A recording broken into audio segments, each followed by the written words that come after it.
நம் உடலில் நம்மை உயிர் வாழ வைக்கவும் செயல்பட வைக்கவும் எப்போதும் கடினமாக உழைக்கும் ஒரு அற்புதமான இயந்திரம். ஆனால் இந்த உடல் எதனால் ஆனது? எலும்புகள் மற்றும் தசைகள் என்று நீங்க நினைக்கலாம்.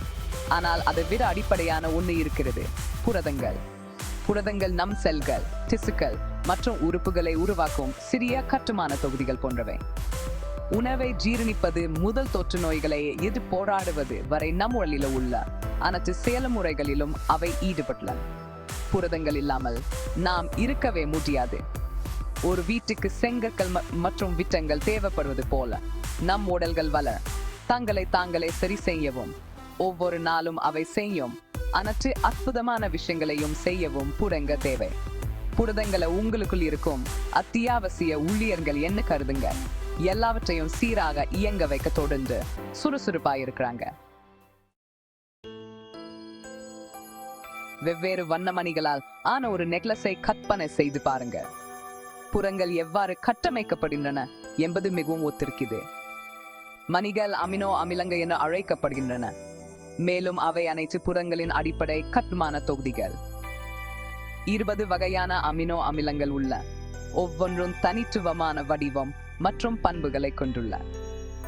இந்த அமினோ அமிலங்கள் ஒரு சரத்தில் மணிகள் போல நீண்ட சங்கிலிகளில் இணைந்து ஒரு புரதத்தை உருவாக்குகின்றன.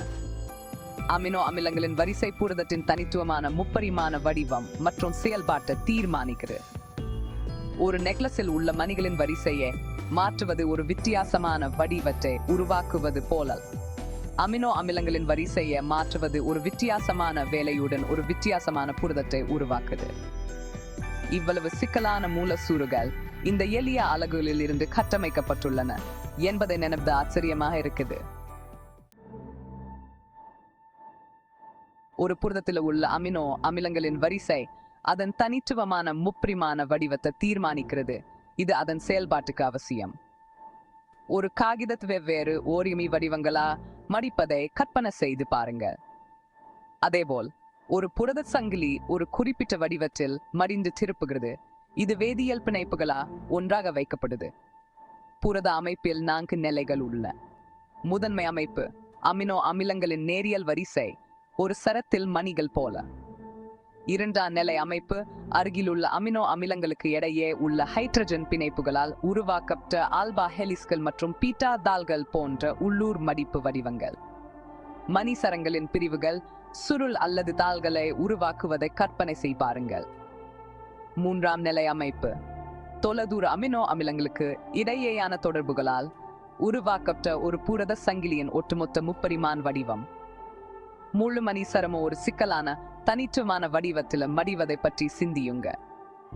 நான்காம் நிலை அமைப்பு பல புரத சங்கிலிகளை ஒரு பெரிய வளாகமாக ஏற்பாடு செய்தல். ஒரு பெரிய கட்டமைப்பை உருவாக்க பல ஓரிகமி துண்டுகளை இணைப்பது போல. புரதங்கள் நம் செல்களின் வேலைக்காரர்கள், பல்வேறு அத்தியாவசிய செயல்பாடுகளை செய்கின்றன. நொதிகள் இந்த புரதங்கள் வினையூக்கிகளாக செயல்படுகின்றன. இது உடலியல் வேதியியல் எதிர்வினைகளை துரிதப்படுத்துகிறது. உணவை உடைக்க, டிஎன்ஏவை நகலெடுக்க மற்றும் புதிய மூலக்கூறுகளை உருவாக்க உதவும் சிறிய இயந்திரங்கள் என்ன அவற்றை பற்றி சிந்தியுங்கள். கட்டமைப்பு புரதங்கள் இந்த புரதங்கள் செல்கள் மற்றும் திசுக்களுக்கு ஆதரவையும் வடிவத்தையும் வழங்குகின்றன. உதாரணமா கொலாஜன் நம் தோல், எலும்புகள் மற்றும் தசைநாங்களுக்கு வலிமை அளிக்குது. போக்குவரத்து புரதங்கள் இந்த புரதங்கள் மூலக்கூறுகள் மற்றும் அயனிகளை செல் சவ்வுகளின் மூலம் அல்லது உடல் முழுவதும் கொண்டு செல்கின்றன. இரத்த சிவப்பணுக்களில் உள்ள ஹீமோகுளோபின் நுரையீரலில் இருந்து உடலின் மற்ற பகுதிகளுக்கு ஆக்சிஜனை கொண்டு செல்கிறது. ஹார்மோன்கள் சில ஹார்மோன்கள் புறங்கள் அவை பல்வேறு உள்ள செயல்பாடுகளை ஒழுங்குபடுத்தும் வேதியிய தூதர்களால் செயல்படுகின்றன. உதாரணமா இன்சுலின் இரத்த சர்க்கரை அளவை ஒழுங்குபடுத்துகிறது. ஆன்டிபாடிகள் இந்த புரதங்கள் நோய் எதிர்ப்பு மண்டலத்தின் ஒரு பகுதியாகும். இது பாக்டீரியா மற்றும் வைரஸ்கள் போன்ற படையெடுப்பாளர்களுக்கு எதிராக உடலை பாதுகாக்கிறது. புரதம் நம் உடலில் வகிக்கும் பல்வேறு பாத்திரங்களுக்கு இவை சில உதாரணங்கள். அவை இல்லாமல் நம் செல்கள் மற்றும் உறுப்புகள் சரியாக செயல்படாது. பகுதி சாய்ந்த வெவ்வேறு வகைகள், வெவ்வேறு வேலைகள். புரதங்களை அவற்றின் அமைப்பு மற்றும் செயல்பாட்டின் அடிப்படையில் வெவ்வேறு வகைகளாக பிரிக்கலாம். குளோபுலர் புரதங்கள். இந்த புரதங்கள் சிறியதாகவும் கோள வடிவமாகவும் இருக்கும், பெரும்பாலும் தண்ணீரில் கரையக்கூடியவை. நொதிகள் மற்றும் ஆன்டிபாடிகள் குளோபுலர் புரதங்களுக்கு ஏற்றுக்காட்டுகள். பைப்ரஸ் புரதங்கள். இந்த புரதங்கள் நீளமாகவும் நூல் போலவும் இருக்கும், இது கட்டமைப்பு ஆதரவை வழங்குது. முடி மற்றும் நகங்களில் காணப்படும் கொலாஜன் மற்றும் கெர்டின் ஆகியவை அப்பைப்ரஸ் புரதங்களுக்கு எடுத்துக்காட்டுகள். சவ்வு புரதங்கள். இந்த புரதங்கள் செல் சவ்வுகளில் பதிக்கப்பட்டு சேனகள், டிரான்ஸ்போர்ட்டர்கள் அல்லது ஏற்பிகளாக செயல்படுகின்றன. ஒவ்வொரு வகை புரதமும் நமது ஆரோக்கியத்தை பராமரிப்பதில் முக்கிய பங்கு வகிக்கிறது. வெவ்வேறு வகைகள் மற்றும் அவற்றின் செயல்பாடுகளை புரிந்து கொள்வது நம்முடைய சொந்த உடலின் சிக்கலான தன்மை மற்றும் நேர்த்திய பாராட்ட உதவுகிறது. பகுதி 6. புரதங்களும் நீங்களும். ஆரோக்கியமான சமநிலையை பராமரித்தல். ஒட்டுமொத்த ஆரோக்கியத்துக்கு சீரான உணவு முக்கியமானது போல புரதங்களின் சீரான உட்கொள்ளும் அவசியம். நம் உடலுக்கு தேவையான கட்டுமான தொகுதிகளை வழங்க போதுமான புரதத்தை நாம் உட்கொள்ள வேண்டும். நமக்கு தேவையான புரதத்தின் அளவு நமது வயது, செயல்பாட்டு நிலை மற்றும் ஒட்டுமொத்த ஆரோக்கியத்தை பொறுத்து மாறுபடும். இருப்பினும் பெரும்பாலான பெரியவர்கள் ஒரு நாளைக்கு 1 கிலோகிராம் உடல் எடைக்கு சுமார் 0.8 கிராம் புரதத்தை இலக்காக கொள்ள வேண்டும். புரதத்தின் நல்ல ஆதாரங்களின் மெலிந்த இறைச்சிகள், கோழி மற்றும் மீன், முட்டைகள், பால் பொருட்கள், பீன்ஸ் மற்றும் பயிறு வகைகள் மற்றும் கொட்டைகள் மற்றும் விதைகள் ஆகியவை அடங்கும். நமது உணவில் போதுமான புரதத்தை பெறுவதை உறுதி செய்வதன் மூலம் நமது உடலின் வளர்ச்சி, பழுது மற்றும் ஒட்டுமொத்த நல்வாழ்வை ஆதிக்க முடியும்.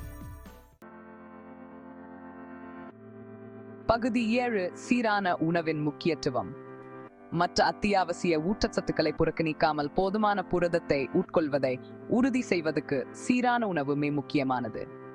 பழங்கள் மற்றும் காய்கறிகள் வைட்டமின்கள், தாதுக்கள் மற்றும் நார்ச்சத்துக்களின் முக்கிய ஆதாரங்கள். கார்போஹைட்ரேட்டுகள் உங்கள் உடலுக்கு ஆற்றலை வழங்குகின்றன. பதப்படுத்தப்பட்ட விருப்பங்களுக்கு மேலும் முழு தானியங்களை தேர்வு செய்யவும். ஆரோக்கியமான கொழுப்புகள் ஹார்மோன் உற்பத்தி மற்றும் செல் செயல்பாட்டுக்கு அவசியம்.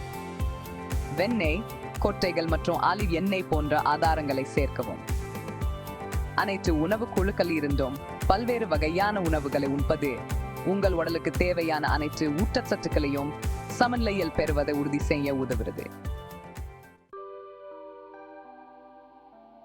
18. புரத குறைபாடு அறிகுறிகள் மற்றும் அறிகுறிகள். வளர்ந்த நாடுகளில் இது குறைவாகவே காணப்பட்டாலும் உங்க உணவில் போதுமான புரதச்சத்து நிறைந்தவர்கள் இல்லாவிட்டால் புரத குறைபாடு ஏற்படலாம். உடல் ஆற்றலுக்கு தசை வெகுஜனத்தை உடைப்பதால் விவரிக்க முடியாத எடை இழப்பு ஏற்படலாம். நிலையான சோர்வு புரத குறைபாட்டை குறிக்கலாம், ஏனெனில் இது ஆற்றல் உற்பத்திக்கு அவசியம். தொற்று நோய்களை எதிர்த்து போராடுவதற்கு முக்கியமான ஆன்டிபாடிகள் புரதங்களை என்பதால் நோய் எதிர்ப்பு மண்டலம் பலவீனமடையக்கூடும். அமைப்பு அல்லது வளர்ச்சியில் ஏற்படும் மாற்றங்கள் போன்ற முடி மற்றும் நக பிரச்சனைகளும் குறைபாட்டை குறிக்கலாம். இந்த அறிகுறிகளை நீங்கள் சந்தித்தால் பிற அடிப்படை நிலைமைகளை நிராகரிக்கவும் உங்கள் உணவை பற்றி விவாதிக்கவும் ஒரு சுகாதார நிபுணரை அணுகவும். பகுதி 9. உங்கள் புரத உட்கொள்ளை அதிகரித்தல்.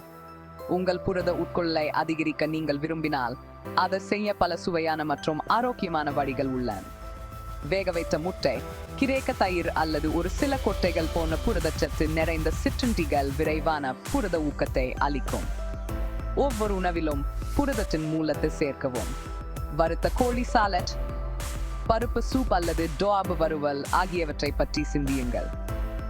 மோர் புரதம் அல்லது தாவர அடிப்படையிலான விருப்பங்கள் போன்ற புரத சப்ளிமெண்ட்ஸ் வசதியாக இருக்கும். ஆனா எந்த சப்ளிமெண்ட்ஸையும் தொடங்குவதற்கு முன் உங்கள் மருத்துவரை அணுகவும். உங்கள் உணவில் படிப்படியாக ஏற்படும் மாற்றங்கள் தீவிரமான மாற்றங்களை வெற்ற எப்போதும் நிலையானவை என்பதை நினைவில் கொள்ளுங்கள். பகுதி 10. புரதங்கள் வாழ்க்கைக்கு அத்தியாவசியமானது. புரதங்கள் வாழ்க்கையின் அடிப்படை கட்டுமான தொகுதிகள் நம் உடலில் எண்ணற்ற பாத்திரங்களை வகிக்கின்றன. நமது உணவை ஜீரணிக்கும் நொதிகள் முதல் நோய்களில் இருந்து நம்மை பாதுகாக்கும் ஆன்டிபாடிகள் வரை நமது உயிர் வாழ்வதற்கு புரதங்கள் அவசியம். புரதங்களின் முக்கியத்துவத்தை புரிந்து கொள்வதும் போதுமான அளவை வழங்கும் சீரான உணவை உட்கொள்வதும் ஆரோக்கியத்தையும் நல்வாழ்வையும் பராமரிப்பதற்கு மிக முக்கியம். இந்த அத்தியாவசிய மூலக்கூறுகளுடன் நம் உடலுக்கு உணவளிப்பதன் மூலம் ஆரோக்கியமான அதிக துடிப்பான வாழ்க்கையை வாழ நம்மை நாமே வலுப்படுத்திக் கொள்கிறோம்.